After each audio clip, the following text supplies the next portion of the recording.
मुख्यमंत्री बने, इस प्रदेश की सेवा की है। अब हमें पूरी उम्मीद है कि वो जब केंद्र में जाने, जो जनता की सोच है, हमारी भी सबकी ये सोच है कि जो उनकी नीतियां हैं, जो उनका काम है, तो वो इस देश की सेवा राजनीति के माध्यम से करेंगे। और जरूर माननीय प्रधानमंत्री जी उनको कैबिनेट में कहीं ना कहीं बड़ा पद देंगे, जिससे वो हमारी हरियाणा की और खास तौर पर करनाल की सेवा कर पाएंगे। मुख्यमंत्री जी को बहुत नजदीक से अगर किसी ने देखा है तो वो संजय बटला जी ने देखा है। एक प्रतिनिधि के रूप में इन्होंने लोगों की सेवा भी की है। हमने सबने मनोहर जी को पहले नंबर पर और कहना ही नहीं है। और वास्तव में अगर आप माहौल देखो, ग्रामीण क्षेत्र में जाओ, शहर में जाओ, किसी भी कॉलोनी में, बस्ती में, बूथ में, वार्ड में चले जाओ, तो इतने जोर शोर से तैयारी हो रही है, इतना मन से कार्यकर्ता लगा हुआ है। इस बार पूरे देश के अंदर ये निश्चित है कि हमारी करनाल की सीट मनोहर जी को हम पहले नंबर पर लेके भेजेंगे। आप सभी को नमस्कार। जैसा कि आप सबको पता है कि चुनाव का बिल्कुल बच चुका है। लोकसभा चुनाव, हमारे आम चुनाव बिल्कुल ही नजदीक। 25 मई को हमारा लोकसभा का जो सबसे बड़ा पर्व है लोकतंत्र का, वो मनाया जा रहा है। और हमारा अभियान है हमारा सांसद मनोहर लाल। और इस अभियान के अंतर्गत आता है 50 डे चैलेंज। 50 डे चैलेंज का आज है 23वां दिन। और 23वें दिन आज हम एक ऐसे मेहमान से आप सबको मिलवाने जा रहे हैं जो हमारे यशस्वी पूर्व मुख्यमंत्री मनोहर लाल जी के एक प्रतिबिंब बनकर, एक आईना बनकर और उनके प्रतिनिधि के रूप में उन्होंने करनाल की जनता को अपनी सेवाएं दी हैं। आज हमारे बीच में विशेष मेहमान हैं श्रीमान संजय बटला जी, जो प्रतिनिधि हैं पूर्व मुख्यमंत्री श्री मनोहर लाल जी के।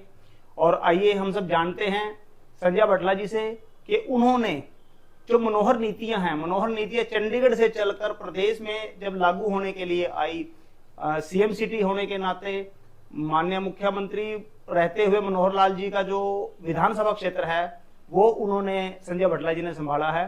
तो आइए जानते हैं संजय जी से कि किस तरह से इन्होंने देखा है मनोहर योजनाओं को, किस तरह से लोगों को इन योजनाओं का लाभ मिला है। तो आपका बटला जी बहुत बहुत स्वागत है। तो सर, जैसा कि हमारी 9.5 साल का जो कार्यकाल मनोहर जी का रहा है, बहुत ही सराहनीय काम मनोहर जी ने किया है। हरियाणा की दशा और दिशा ही बदल के रख दिया, राजनीति के मायने बदल के रख दिया। आप इसको कैसे देखते हैं?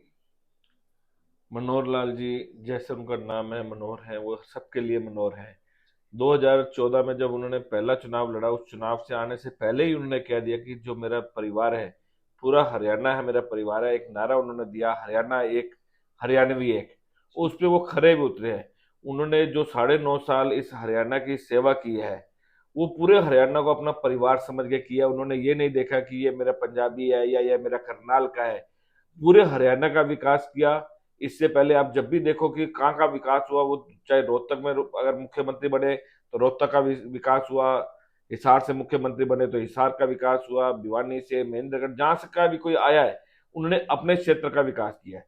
यहाँ जितना आपको नजर आ रहा है करनाल का विकास हुआ है, उतना ही पूरे हरियाणा का भी विकास हुआ है। और बिना पर्ची बिना खर्ची का उन्होंने जो नारा दिया 2014 के अंदर ही, तो लगातार बच्चों ने मेहनत करके लोगों की नौकरियां लगी। मैं आपको एक उदाहरण दूंगा कि मेरे पास 2 साल पहले एक पानीपत से बच्चा आया, उसने बताया कि मैं 2006 से लगातार अपनी नौकरी के लिए पढ़ाई खत्म करने के बाद कोशिश करता रहा, परंतु मैं हार के थक गया कि मैंने नौकरी नहीं लग सकती इस सरकार के अंदर, क्योंकि मेरे पेरेंट्स के पास इतने जमीनें नहीं थी कि बेच के मेरी नौकरी लगा सके, या हमारे पास पैसा नहीं था। करते मैंने पढ़ाई करनी छोड़ दी, अपने कंपटीशन करने छोड़ दिए, अपना छोटा मोटा काम धंधा किया, पर वो मेरा सक्सेस नहीं हुआ। 2014 में जब मनोहर लाल जी मुख्यमंत्री बने, उन्होंने कहा बिना पर्ची बिना खर्ची की नौकरी लगेगी। मैंने दोबारा कोशिश की, उस व्यक्ति ने कहा, और 2016 के अंदर मेरी पहली नौकरी लगी। उसके बाद करते लगातार मेरी, शायद मेरे को एग्जैक्ट अगर ध्यान नहीं है, तो उन्होंने बताया कि 16 नौकरियां मेरी लगी। हो सकता है फिगर थोड़ा बहुत ऊपर नीचे हो। और उन्होंने कहा कि मेरी नौकरियां लगातार हर 6 महीने में मेरी कहीं ना कहीं, मैं दोबारा कंपटीशन करता था, मेरी नौकरी लगती गई। 2022 तक मेरी 16 नौकरियां लगी। और मेरी एक ही अभी रह गई जो मेरी टारगेट शुरू से था, एचसीएच की नौकरी करते। मेरे को पूरी उम्मीद है कि 6 महीने साल के अंदर मेरी नौकरी लग जाएगी। ऐसा एक ही नहीं है, बहुत सारे उदाहरण आपको मिलेंगे। ऐसे अनेक परिवार आपको मिलेंगे। आप ग्रामीण क्षेत्र में जाओ, शहरी क्षेत्र में जाओ, ग्रुप डी के अंदर एक ही परिवार के 3-3 बच्चों की नौकरी लगेगी। करनाल के अंदर हांसी रोड में मैं एक परिवार की गया, एक ही परिवार के 3 बच्चों की ग्रुप डी में नौकरी लगी। गांव में जाते हैं तो अगर मैं 50-100 लोग बैठे होते हैं, उनसे पूछता हूँ कि किसके घर में बिना पर्ची बिना खर्ची की नौकरी लगी, तो ऐसे बहुत सारे मिल जाते हैं। सब इंस्पेक्टर की नौकरी, सब इंस्पेक्टर की नौकरी लगी, ग्रुप डी में नौकरी लगी। ऐसे हर, जब भी आप कहीं बैठोगे नौकरियां लगेंगी। ये तो एक है नौकरी का। जी फिर नौकरी के साथ जुड़ते हुए देखोगे ट्रांसफर। पहले अगर आप देखोगे ट्रांसफर किसी ने करानी हो तो बेचारे धक्के खाते थे, पैसे देते थे, बिना पैसे के ट्रांसफर नहीं होती थी। 2020 में मेरे को एक जब इस पोस्ट पे आया, मैंने मुख्यमंत्री जी के साथ काम करना शुरू किया। जी करनाल के एक सरदार जी थे, नाम मेरे ध्यान नहीं है, वो मेरे पास आए करते, बडला जी एक ट्रांसफर मेरे करवानी है, और मैं 10 साल से जॉब कर रहा हूँ, 10 साल से कोशिश कर रहा हूँ कि मेरी ट्रांसफर हो जाए। करते परंतु बिना पैसे के ट्रांसफर होती नहीं, और मेरे पास इतना पैसा नहीं कि मैं ट्रांसफर करा सकूं। जी मैंने उस समय पॉलिसी ट्रांसफर की ऑनलाइन पॉलिसी नहीं थी, मैंने वो रिक्वेस्ट उसकी जो मजबूरी घर की थी वो पेपर साथ लगा के, जो मेडिकल थे उसके पेरेंट्स के, वो साथ लगा के माननीय मनोहर जी को दिए। उन्होंने तुरंत उसके ऊपर कार्रवाई की और 3-4 महीने के अंदर उसकी ट्रांसफर की। करते मेरे को यकीन तो नहीं था कि हो जाएगी, पर किसी ने कहा कि चलो मनोहर जी हैं और बटला जी करनाल बैठे हैं, जी आप इनसे बात करो, मेरे पास आए तो उनकी ट्रांसफर हो गई। ऐसा एक एग्जाम्पल नहीं है, बहुत सारे एग्जाम्पल हैं जो मेरे थ्रू मैंने मैसेज दिया और जेन्युइन थी, चाहे वो हमारी पार्टी का था, हमारी पार्टी का नहीं था, गरीब था, अमीर था, किसी पे था, अगर मेरे को उसकी मजबूरी समझ आई कि हाँ वाकई में इसकी ट्रांसफर होनी चाहिए, इसकी ये मजबूरी है, और मैंने मनोहर जी से बात की, मनोहर जी ने तुरंत उसके ऊपर कार्रवाई करते हुए ट्रांसफर की। नहीं तो 2000 पहले से अब तो ऑनलाइन ट्रांसफर हो गई है, इससे पहले आप अगर देखोगे तो बिना पैसों के ट्रांसफर, अरबों रुपए का एक ये उनका काम था, धंधा था, जब ये ट्रांसफर का था। ऐसे विकास की बात करो, मैं करनाल की बात करूंगा, मैं क्योंकि करनाल रहता हूँ, करनाल जी संभाल रखा है। पश्चिम बाईपास इतनी बड़ी सौगात दी, लाइन पार के एरिया के बाद कोई अच्छा पार्क लाइन पार नहीं था। आज लाइन पार आप चले जाओ, सबसे पहले 2015 के अंदर विवेकानंद पार्क बना, फिर दोनों नहरों के बीच में पार्क बना, रेलवे स्टेशन के ऊपर एक बहुत बड़ा पार्क बना, जी अब नहर के दूसरे कॉर्नर पे भी एक पार्क बना है। लाइन पार्क बड़े बड़े पार्क है, ऐसी लाइन पार्क नहीं, पूरे करनाल के अंदर देखेंगे खूब सारे पार्क। और मैं वही बात करूंगा, करनाल ही नहीं, पूरे हरियाणा के अंदर पार्कों की लाइन लगी हुई है। 2020 में मैं आया, ओपन जिम मैंने कहीं देखा था, मैंने मनोज जी से बात की, इस तरह ओपन जिम है, अगर इस तरह के ओपन जिम हमारे करनाल में भी लग जाए तो लोग, बच्चे हैं, अब हमने नारा दिया है स्वस्थ भारत। स्वस्थ भारत तब होगा जब हम सब स्वयं स्वस्थ होंगे। बिल्कुल हेल्पनेस का हमने नारा दिया, वेलनेस का हमने नारा दिया। तो उन्होंने तुरंत पूछा, मेरे साथ उस समय 22 कार्यकर्ता और वहीं बैठे थे मनोहर जी के पास, उन्होंने भी कहा कि हाँ मैंने भी ये कही पार्क ये देखिए ओपन जिम। तो उन्होंने उनकी पिक्चर्स मंगवाई, उनकी वीडियो मंगवाई, जब उन्होंने देखा तो सबसे पहले करनाल के अंदर ऐसे 13 सेक्टर के कुछ पार्कों के अंदर उन्होंने ओपन जिम लगाए, पर वो धीरे धीरे धीरे करके 200 से ज्यादा पार्कों में करनाल में ओपन जिम है। और करनाल में नहीं, अब आसपास तो पूरे गांव प्रदेश गांव में गांव जी में भी जी लगे हैं। नहीं तो कोई भी विकास होता है ग्रामीण क्षेत्र में कम होता था और शहरी क्षेत्र में ज्यादा है। यहाँ ग्रामीण क्षेत्र में आज हरियाणा में हजारों पार्कों के अंदर ओपन जिम है। उन ओपन जिम के आप अंदर देखो, सुबह सुबह 5 बजे बुजुर्ग भी, लेडीज भी, बच्चे भी, और देर रात तक भी उसमें बच्चे, लेडीज, और सर्दियों के अंदर तो पूरा दिन चलता है क्योंकि सर्दी होती है, धूप में बैठना होता है, तो जी घरों का बिल्कुल काम खत्म करने के बाद लेडीज आती है। ऐसे पार्कों की डेवलपमेंट, ऐसे आप देखेंगे व्यायामशालाएं, हर गांवों के अंदर व्यायामशाला खोले कि ताकि लोग स्वस्थ रहे, जी वेलनेस सेंटर खोले गए हैं। ऐसी, जब उन्होंने कहा था, जब वो 2015 में आए, 2014 में आने के बाद 15 में उन्होंने अपने भाषण में एक जगह कहा कि हरियाणा के अंदर सिर्फ 4 मेडिकल कॉलेज है, और किसी ने कहा कि हमारे डिस्ट्रिक्ट में होना चाहिए, हमारे में होना चाहिए। जी उन्होंने कहा कि हरियाणा की हर डिस्ट्रिक्ट के अंदर मेडिकल कॉलेज होगा। आज 22 की 22 डिस्ट्रिक्ट के अंदर उसमें से 15 डिस्ट्रिक्ट के अंदर मेडिकल कॉलेज शुरू हो गया है। जो 7 डिस्ट्रिक्ट बचे उसमें भी उसके प्रोसेस चल रहा है, कहीं कहीं कंस्ट्रक्शन का काम पेंडिंग है, कहीं उद्घाटन होना पेंडिंग है, और कहीं थोड़ा सा जगह अभी लिया है। 22 के 22 डिस्ट्रिक्ट के अंदर मेडिकल कॉलेज बन गए हैं या बन रहे बन हैं। रहे हैं ऐसी, और शिक्षा का क्षेत्र लो, आज पहले हमारे यहाँ हरियाणा में गवर्नमेंट स्कूलों के अंदर बच्चे पढ़ने नहीं जाते थे, और जो उनका रिजल्ट था आपके सामने आता था। कल ही अभी +2 का रिजल्ट आया, अगर आपने देखा हो तो 85% रिजल्ट। बिल्कुल नहीं तो हम पहले देखते, जब हम पढ़ते थे, रिजल्ट हमारे यहाँ हरियाणा का 20%, 25%, 30%, 40%, कभी बड़ी बिल्कुल मुश्किल आता था। मुश्किल से आता था आज 85% सीबीएसई के साथ कंपटीशन करते हैं। गवर्नमेंट स्कूलों के अंदर जो ये मॉडल संस्कृति स्कूल बनाए हैं, इतने ज्यादा बच्चे, वहां कंपटीशन, एडमिशन लेने के लिए भी आपको अप्लाई करना पड़ता है। अप्लाई करने के बाद आपको रिटर्न टेस्ट है, इंटरव्यू है, यानी गवर्नमेंट स्कूल के अंदर भी आपको एडमिशन लेने के लिए उस पद्धति से जाना पड़ता है जो प्राइवेट जो स्कूलों के प्राइवेट अंदर स्कूलों में पढ़ती है। लागू है कॉलेजों की, स्कूलों की शिक्षा पद्धति बड़ा विकास हुआ है। नहीं तो हम सुनते तो है कि दिल्ली के अंदर शिक्षा पद्धति में विकास हुआ है, शिक्षा बड़ी स्तर बढ़ा है, परंतु एक्चुअल में वहां दिल्ली के अंदर पैसे का काम था। ये हरियाणा के अंदर, करनाल के अंदर, ये मनोहर जी ने जो काम किए, जो हमारे भारतीय जनता पार्टी की जनसंघ की सोच थी, जी अंत्योदय, जो अंतिम पंक्ति में खड़ा व्यक्ति है, उसका विकास कैसे, वो अगली पंक्ति में कैसे आए। जो ये मनोहर जी की सोच पहले से थी, आते ही उनका विजन बिल्कुल क्लियर था, बिल्कुल एक तरह उनका निशाना था। कोई उनको आगे कहता था ये मेरा परिवार है, ये हमारे कार्यकर्ता है, इनका विकास होना चाहिए, इनकी नौकरी लगनी चाहिए, उन्होंने बिल्कुल कह दिया हरियाणा मेरा परिवार है, सारे मेरे परिवार के सदस्य हैं, हरियाणा एक है, हरियाणवी एक है, जो मेरिट बेस पे आएगा उनको लगेंगे। पूरी दुनिया के अंदर परिवार पहचान पत्र बना, हरियाणा के अंदर बना, और उस परिवार पहचान पत्र के माध्यम से लोगों को राशन दिया जाता है, उनका बीपीएल कार्ड बने हैं, उनके आयुष्मान कार्ड बन रहे हैं, और उनको नौकरियां दी जाती है।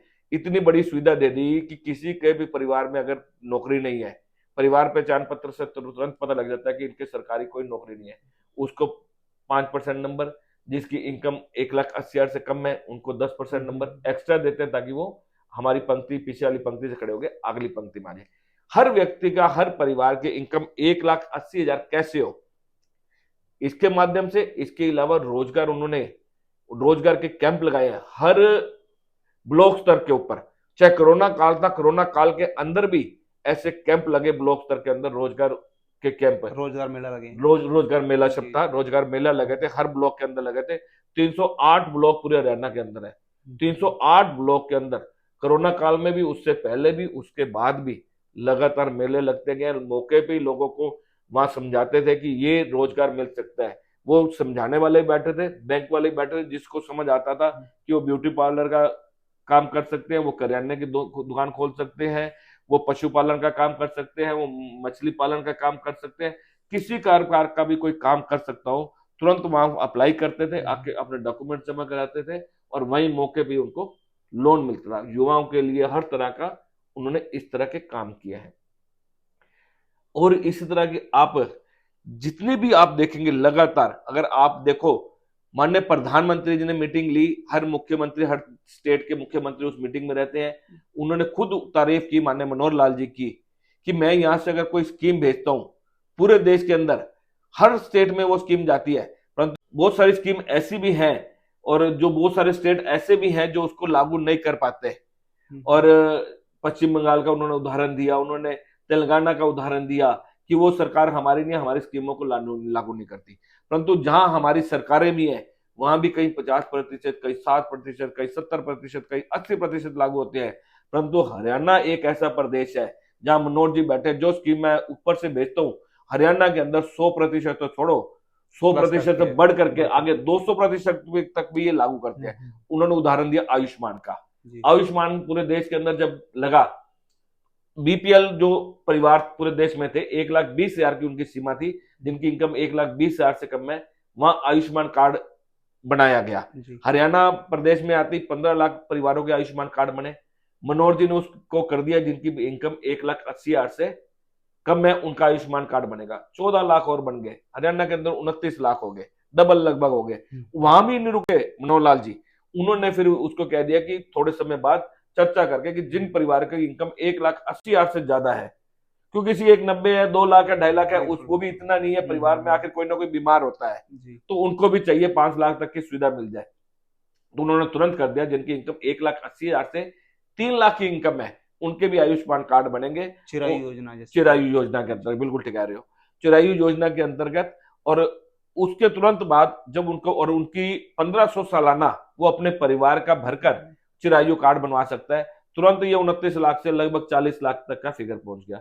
और यही नहीं रुके, अभी जो इस साल नया बजट आया, आपका एक जानकारी में भी होगा, उस बजट के अंदर जिन परिवारों की इनकम 3 लाख से लेकर 6 लाख थी, उस 6 लाख वालों को 4500 रुपए सालाना देकर वो भी अपना आयुष्मान कार्ड बनवा सकते हैं। और जिनकी इनकम 6 लाख से भी ऊपर है, वो भी 5,000 रुपए सालाना देकर वो भी आयुष्मान कार्ड बना सकते हैं। मतलब हर आदमी जो भी है वो आयुष्मान का फायदा ले सकता है, वो बेनिफिशियरी हो गया, हर व्यक्ति, चाहे उसकी कितनी भी इनकम है। क्योंकि आज प्राइवेट जो कंपनी है, उनसे आप हेल्थ इंश्योरेंस लगते हो, एक व्यक्ति के भी हेल्थ इंश्योरेंस के ऊपर 10,000, जहां ज्वाइंट फैमिली होती है, और 35,000, 40,000, बच्चे अगर 21 साल से बड़े हो गए तो 35-40,000 रुपए खर्चा आता है, या आप 5,000 रुपए देकर उसका लाभ ले सकते हो। हर व्यक्ति को 5 लाख तक की। और मेरे सामने बैठे आप बता रहे हो कि कोई भी व्यक्ति, मैं जब बैठकों में जाता हूँ, मीटिंग गांव में जाता हूँ, शहर में जाता हूँ, कि किसको इसका लाभ मिला, बहुत सारे लोग रो पड़ते हैं कि मेरे परिवार के अंदर मेरे माता पिता बीमार थे, आंखें जा रही थी, आंखें बनवाने थी, हमारे पास पैसे नहीं थे, किसी ने हार्ट की प्रॉब्लम होगी, स्टंट डलवाना है, उनके पास पैसे नहीं है, वो प्राइवेट हॉस्पिटल में जाकर उन्होंने चाहिए, किसी ने घुटने चेंज कराने हैं, घुटने चेंज कराए। अगर करते, अगर ये मनोहर जी ने हमारे लिए फायदा ना दिया होता, तो हम या तो बाजार में 5% 7% पे उठाते, या हमारे परिवार का सदस्य शायद इस बीमारी की वजह से हमें छोड़कर चला जाता। इतना फायदा मनोहर जी के रहते हुए मिला है। इसी तो प्रकार अगर मैं स्कीमें गिनवाना शुरू करूँ, क्योंकि तो पूरा आपके भी टाइम एक निकल जाएगा लिमिट जी। है जी कि जी आपने जी भी जो बाइट लेनी है 3 4 5 मिनट जी की है, जी जी। मैं स्कीमें गिनवानी शुरू करूँ, कई घंटे लग जाएंगे ये स्कीमें गिनवाते दिनों हुए, निकल जाएंगे, दिनों क्योंकि निकल जाएंगे देखो ग्रामीण क्षेत्र में वो है एक नाम है कि नाम मनोहर काम मनोहर, इस तरह करके बोलते हैं कि उन्होंने मनोहर काम लोगों के लिए किए हैं। अच्छा, बटला जी, मैं आपसे एक चीज जानना चाहता हूँ कि पूर्व में सभी ये कहते थे कि जो भाजपा है वो शहर की पार्टी है, लेकिन मनोहर जी की नीतियों के कारण अब ये पार्टी गांव की भी पार्टी बन चुकी है। हर आदमी अब भाजपा में मनोहर जी को ये देखता है कि मनोहर जी ने 9.5 साल जो इस प्रदेश की सेवा की है मुख्यमंत्री के रूप में, अब सांसद बनकर वो उनका मानना है, लोगों का, आम जनता का ये मानना है कि जरूर मनोहर जी मोदी कैबिनेट में शामिल होंगे। बिल्कुल आप ठीक कह रहे हैं कि आप जो कह रहे हैं कि भारतीय जनता पार्टी के लोगों के अंदर ये सोच थी कि ये शहरी पार्टी है, परंतु ऐसा नहीं था। हमारे चाहे जनसंघ था, चाहे भारतीय जनता पार्टी 1900 उसके अंदर नींव रखी, वो हर व्यक्ति की, हर बिरादरी की, हर क्षेत्र के अंदर पार्टी थी। ना गरीबों की थी, उसमें गरीब भी थे, अमीर भी थे, शहर के भी थे, गांव के थे, परंतु हम सत्ता में नहीं थे तो ऐसा लगता था। अभी हम जब मनोहर जी आए, सत्ता के अंदर आए, हमें मौका मिला सेवा करने का, तो जो हमारी सोच थी उसी सोच पे ही हम गए। हमारी बिल्कुल। पार्टी शहर की नहीं थी, पूरे हर, चाहे देश का कोई भी वासी है, जैसे मोदी जी ने नारा दिया सबका साथ सबका विकास, जी और ऐसे ही मनोहर जी ने नारा दिया हरियाणा एक, हरियाणा एक। गांव वाले भी हमारे हैं, शहर वाले भी हमारे हैं, गरीब भी हमारे हैं, अमीर भी हमारे हैं, महिला भी हमारी हैं, पुरुष भी हमारे हैं। तो मोदी जी ने सबका साथ सबका विकास। अभी अब हम चर्चा तो सिर्फ मनोहर जी करते हैं, जी। हमारे सामने चाहे 3 तलाक का मुद्दा था, चाहे राम जन्मभूमि का मुद्दा था, 370 धारा का मुद्दा था, किसानों के मुद्दे, सारे मोदी जी ने किए, वही के वही सारे सिस्टम यहाँ किए। जी। एक जो मैं और आपको बात कर रहा हूँ कि मोदी जी ने जो तारीफ की पिछले साल वो की, इस साल उन्होंने को और तारीफ की कि मैं, हाँ, पूरे हिंदुस्तान को डिजिटल करना चाह रहे हैं, जी। हर चीज ऑनलाइन होनी चाहिए। परंतु पूरे देश के अंदर जितना हुआ होगा, हरियाणा के अंदर जितनी हमने स्कीमें भेजी कि ऑनलाइन हो, आप देख रहे होंगे कि प्रॉपर्टी आईडी के माध्यम से, जी। परिवार पहचान पत्र के माध्यम से, जबकि वो मोदी जी ने नहीं भेजा, पूरे देश में लागू नहीं है, परंतु हरियाणा उससे आगे बढ़कर आगे बढ़ के हर चीज ऑनलाइन हो रही है। आज प्रॉपर्टी आईडी बनी, कहीं ना कहीं हमें दिखते हैं, क्योंकि कोई भी काम है अगर जीरो से शुरू करोगे, जी जी और जी। इतने बड़े 2 करोड़ 80 लाख लोग हरियाणा के अंदर है, तो समस्या तो रहती है। इतने परिवार है, इतनी प्रॉपर्टी है, उन्होंने उस सिस्टम को धीरे धीरे, आप देख लो कि सारा ऑनलाइन सिस्टम हो गया, और सब लाइन पे अब भी आ गया बिल्कुल प्रॉपर्टी आईडी बिल्कुल। का। और आने वाले समय में इसका कितना बड़ा लाभ होगा, आप कल्पना करिए। आज हम प्रॉपर्टी के लिए रजिस्ट्री करानी हो, किसी को बेचना हो, खरीदना हो, तहसीलों के अंदर घंटों खड़े रहते थे, कई दिन खड़े रहते थे, उसके लिए हम पैसे देने पड़ते रजिस्ट्री कराने के लिए, कहीं 1%, कहीं आधा परसेंट कमीशन, सरकारी फीस छोड़ने के अलावा वहां बैठे हुए लोग ले लेते थे। जी जी। जब ये ऑनलाइन प्रॉपर्टी की रजिस्ट्री होनी शुरू होगी, हम घर बैठ के अपने मोबाइल से भी किसी को अपनी प्रॉपर्टी बेच सकते हैं, खरीद सकते हैं। बहुत बड़ा लाभ ये प्रॉपर्टी आईडी का होने वाला है। और ये सोच सिर्फ मनोहर जी की थी, ये कहीं की नहीं है। परिवार पहचान पत्र सिर्फ मनोहर जी की सोच थी, पूरे हिंदुस्तान के छोड़ो, पूरी दुनिया के अंदर किसी की सोच नहीं थी, ये मनोहर जी की सोच जी उनकी है। मैं आपको बताऊंगा, आप कहते हो ना मैं साथ रहता हूँ, मैंने तो काम करते उनको देखा है। मैं उनको कई बार कहता था ये कार्यकर्ता की प्रॉब्लम है, तो ये सॉल्व होनी चाहिए। अपने कार्यकर्ता पुराने करते, संजय ये कार्यकर्ता की प्रॉब्लम नहीं है, मेरे को प्रॉब्लम समझा क्या है, नाम मत ले कि फलाने की प्रॉब्लम है, फलाने की प्रॉब्लम समझाओ। मैं उनको प्रॉब्लम बताता, ये प्रॉब्लम है, वो उसको चेक करते थे, चंडीगढ़ फोन करते थे कि ये प्रॉब्लम वो करते, हाँ जी आ रही है। पूरे हरियाणा के अंदर प्रॉब्लम सॉल्व होती थी, खाली वो एक कार्यकर्ता की प्रॉब्लम सॉल्व नहीं होती थी, पूरी उस बीमारी को, जो बीमारी उस पूरे हरियाणा में लगी होती, उस बीमारी को खत्म करते थे। अभी आपने देखा होगा, अभी लोहड़ी वाले दिन, मकर संक्रांति वाले दिन वो करनाल में थे, स्टेशन पे एक हमारे प्रशासन ने कहा और लोगों ने कहा कि स्टेशन के ऊपर सर्दी का समय है, वहां कुछ गरीब लोग स्टेशन पे सो रहे हैं, उनको कंबल वितरित कर दो, ये कर दो। वो वहां गए, उन्होंने उनके वाक्य देखा जाके प्रॉब्लम है, उन्होंने वहां कंबल नहीं बांटे। उनका इस बीमारी को खत्म करना चाहिए, इस प्रॉब्लम को खत्म करना चाहिए। उन्होंने उन सबसे पूछा कि आप यहाँ कब से रह रहे हो, ऐसे रहते हो। उन्होंने कहा कि जो रैन बसेरा बने हुए वहां क्यों नहीं रहते। हाँ जी। तो लोगों ने वो समस्या बताई कि रैन बसेरा में इसलिए रहते हैं कि हम नौकरी करते हैं, हम्म, वहां वो नहीं रह सकते, हमारे पास हमारा सामान होता है, हम्म, हम वहां जाएंगे दिन में वो हमारा सामान समेत हमें बाहर कर देते हैं कि आप बाहर जाओ। जी पुरानी एक बना हुआ है कि एक जी जी सिस्टम जी, बना हाँ हुआ है। हाँ हाँ। और जो दूसरे प्रदेश के होते थे उनके पास आधार कार्ड होते थे वो वहां नहीं रह सकते। हम्म, वो हमें तो टीवी में दिखा दिया, सोशल मीडिया में दिखा दिया कि उन्होंने इतनी सेवा कर दी। एक्चुअल में जब मैं हम वहां आए जी। रात को 10:30-11 बजे, उन्होंने चंडीगढ़ फोन किए, हम्म, तो उन्होंने तुरंत कहा कि जो भी रैन बसेरा हरियाणा के अंदर बने हुए हैं, जो लोग वहां आके रहना चाहते हैं और वो वहां रहने दो, उनको एक छोटा सा बक्सा दे दो ताकि जी। वो अपना रोजगार करते हैं। हम्म, उनके पास दिन में सामान उठा के अपने साथ नहीं ले जा सकते, बिल्कुल। तो सामान उठा के ले जाएंगे तो फिर उनको कल दोबारा यहाँ आना पड़ेगा। तो वो फिर इसलिए वो कहीं स्टेशन पे, कहीं बस स्टैंड में, फिर कहीं उनका झुग्गी लैंग्वेज झोपड़ियां संभालने के बना लिए। देते हैं। तो उनको वहां सुविधा दो कि अपना वो सामान रख सके। हम्म, एक कैंटीन ऐसी बना के दो कि 10 रुपए में वहां उनको रोटी मिल सके, 10 रुपए में उनको थाली मिल सके। जी मैं बताने का आपको क्यों बता रहा हूँ कि उनको प्रॉब्लम समझ आती है उस व्यक्ति की, उस समय की समस्या को दूर नहीं करते। वो लॉन्ग टाइम में फ्यूचर को देखते हुए पूरे हरियाणा के, तुरंत उन्होंने रात को 11:30-12 बजे आदेश दिए जी। कि ये आदेश पूरे हरियाणा के लागू है, कल करनाल के नहीं है, करनाल के सारी जगह लागू है। ऐसे एक बार नहीं है, मेरे सामने सैकड़ों बार ऐसे मुद्दे आए हैं। तुरंत चंडीगढ़ फोन करते हैं, दिन हो रात हो, पूरी करनाल की बीमारी को खत्म नहीं करते, वो पूरे हरियाणा में उस तरह के उसको हल निकालते हैं, उसको खत्म करते हैं। कोई भी हो, ऐसा उनका स्वभाव। कोई गरीब आदमी आगे कह दे मेरे ये समस्या आ रही है, उसकी समस्या सुनेंगे, पूरे हरियाणा की समस्या खत्म करते हैं। ये सबसे बड़ी सोच है। सबसे बड़ी नहीं सोच तो है। इससे पहले जो नेता लोग बैठते थे, मंत्री होते थे, मुख्यमंत्री होते थे, अपने कार्यकर्ताओं के सुनते थे, अफसर को कहते थे इसकी समस्या दूर कर दो, उस समस्या की जड़ में नहीं जाते थे। परंतु मनोहर जी हमेशा समस्या की जड़ में जाते थे, उस समस्या को जड़ से खत्म करते थे ताकि वो समस्या रहनी नहीं चाहिए। ये तो मनोहर लाल जी की फितरत भी रही है कि वो जड़ मूल से ही समस्या का मूलनाश कर देते हैं। मनोहर जी की फितरत को देखते हुए अब उनको लोकसभा में प्रत्याशी के रूप में भेजा है और करनाल लोकसभा की जनता उनको पलकों पर बिठाए हुए है। 25 मई को चुनाव का माहौल है, चुनाव का टाइम है और कार्यकर्ताओं ने एक नारा दे दिया है कि पहले मतदान फिर जलपान। ये भी एक अपने आप में नारा है और आम जनता ने, आम पब्लिक ने एक नारा ये भी दिया है कि अब की बार 400 पार। तो मनोहर की नीतियों को देखते हुए बटला जी, ऐसा अनुभव हो रहा है कि मनोहर लाल जी संजय भाटिया जी का रिकॉर्ड तोड़ेंगे और संजय भाटिया जी को नंबर 2 पर यहाँ पे उनकी जीत रही थी मार्जिन के रूप में, उनका रिकॉर्ड तोड़ के नंबर 1 की जीत पूरे देश में मनोहर जी को हासिल होगी और उसके बाद मोदी कैबिनेट में वो शामिल हो गया। ऐसी जनता की मंशा है और उनका सोचना भी है। इस बारे में आपका क्या कहना है? आप ठीक कह रहे हैं कि पिछली बार हरियाणा के अंदर जब चुनाव हुए, पूरे देश में चुनाव हुए, उसमें करनाल से संजय भाटिया जी खड़े हुए और कार्यकर्ताओं ने इतना जोर लगाया, इतना जी दमखम लगाया, इतनी मेहनत की, 6,56,000 वोटों से संजय भाटिया जी को जीत कर माननीय मोदी जी की झोली में ये सीट करनाल की डाली। और उस समय भी मजाक मजाक में मनोहर जी मोदी जी से कहते थे कि आपका हमने लिहाज कर लिया कि जी आप प्रधानमंत्री हैं और आपकी जी जी गुजरात की सीट पहले नंबर पे आनी जी। चाहिए। और इस बार हम कहते हैं कि हमने उस चीज का लिहाज नहीं करना, हमने सबने मनोहर जी को पहले नंबर पहले पर, नंबर और पे लेके आना कहना ही नहीं है। है। और वास्तव में अगर आप माहौल देखो, ग्रामीण क्षेत्र में जाओ, शहर में बिल्कुल जी जाओ, बिल्कुल। किसी भी कॉलोनी में, बस्ती में, बूथ में, वार्ड में चले जाओ, तो इतने जोर शोर से तैयारी हो रही है, इतना मन से कार्यकर्ता लगा मन हुआ से है। लगे हुए। इस बार पूरे देश के अंदर ये निश्चित है कि हमारी करनाल की सीट मनोहर जी को हम पहले नंबर पर लेके भेजेंगे। और ये भी पक्की बात है कि जो मनोहर जी की नीतियां हैं, जो उनकी सोच है, जो उनका विजन है, जी वो बहुत ऊपर का है।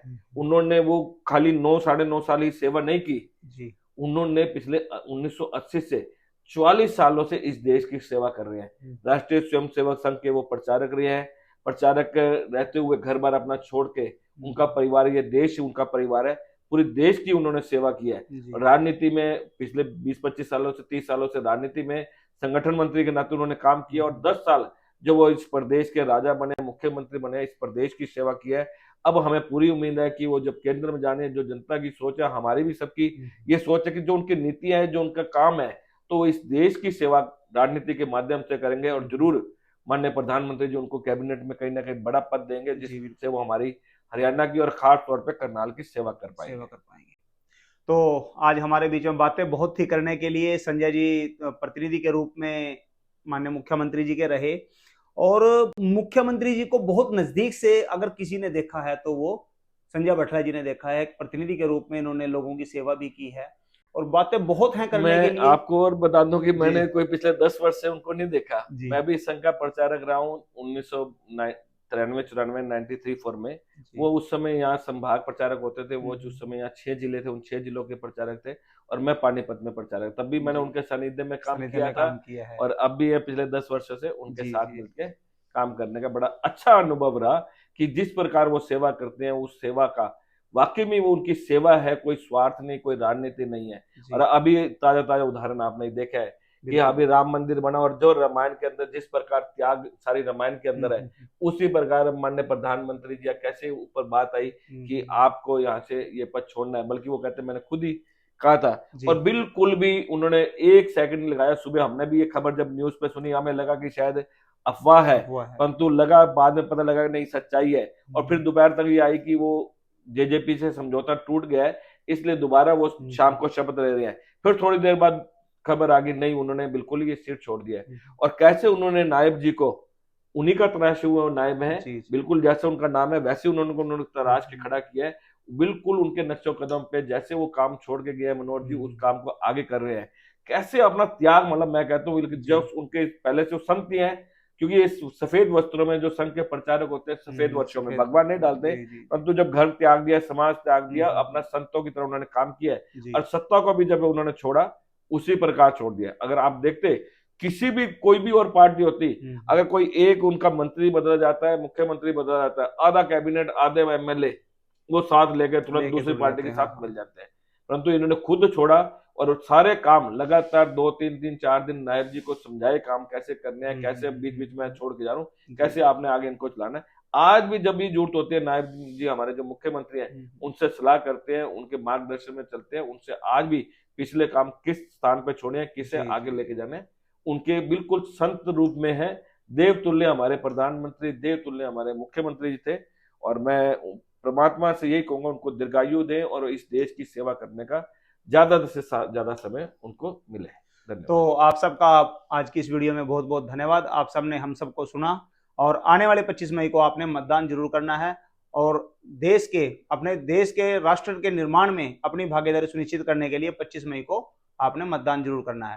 तो आज की वीडियो में इतना ही। आपको फिर मिलते हैं किसी नए मेहमान के साथ। तब तक के लिए जय हिंद, जय भारत, वंदे मातरम।